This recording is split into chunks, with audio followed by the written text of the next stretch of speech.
चाहे आप गांधी को लाख गालियां दे लीजिए, नेहरू को जितनी आप बातें कह लीजिए, वामपंथियों को चाहे कह लीजिए कि उनका लीडरशिप ब्राह्मणवादी था, बिल्कुल था। और आज भी अगर कम्युनिस्ट पार्टियों के पोलिट ब्यूरो को देखिए तो डोमिनेंट जो उसकी पोलिट ब्यूरो में मेंबरशिप है वो सभी अपर कास्ट है। लेकिन इसके बावजूद जितनी ये धाराएं थी, सब में एक चीज जरूर थी कॉमन, कि मनुवादी पुनरुत्थानवाद या सवर्ण हिंदुत्ववादी विचारधारा का एक तरह से निषेध सब में था। लेकिन जो निषेध करने वाली शक्तियां थीं वो 2014 में आते आते बिल्कुल खलास हो गई। क्यों हुई, ये सोचने की बात है।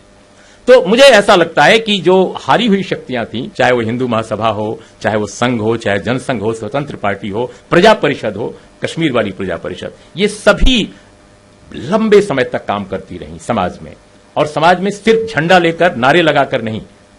बहुत सारी पार्टियां बहुत अच्छे विचार रखती हैं, लेकिन वो केवल नारे लगाती हैं, विचार केवल भाषण दे लेती हैं, कभी आयोजन कुछ कर लेती हैं, लेकिन जनता के बीच जाकर के उन्होंने काम नहीं किया। इन लोगों ने कीर्तन, भजन, मंदिरों का विस्तार।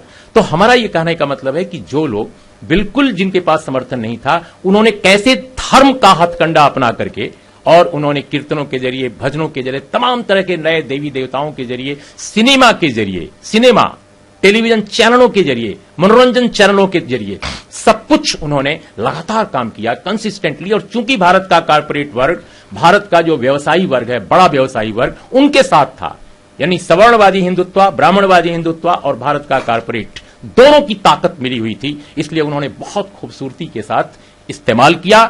और उन तमाम, चाहे अर्जक संघ हो, वामपंथी हो, कांग्रेस के पॉजिटिव लोग हों, समाजवादी हों, इन सबके तमाम जन समर्थन के बावजूद वो काबिज हो गए।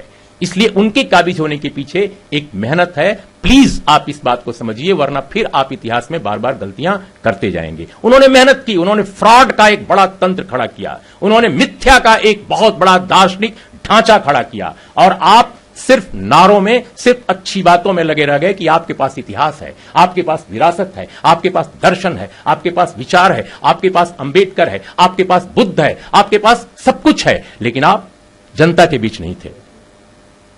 सो ये वो कारण है जिसकी वजह से आप किन मनोरंजन चैनलों को अपने घरों में देखते हैं, आपके बेडरूम तक वो घुसे हुए हैं। आप क्या बात करते हैं, आप एक सेमिनार यहां कर ले रहे हैं, लेकिन आपके बेडरूम में हर शाम 6 बजे वो शुरू हो जाते हैं और वो बताते हैं आपके बच्चों को, आपकी बीवी को, आपकी बहन को, आपके भाई को, आपके दादा को, आपके दादी को कि क्या सोचो, क्या सुनो, क्या सपने देखो।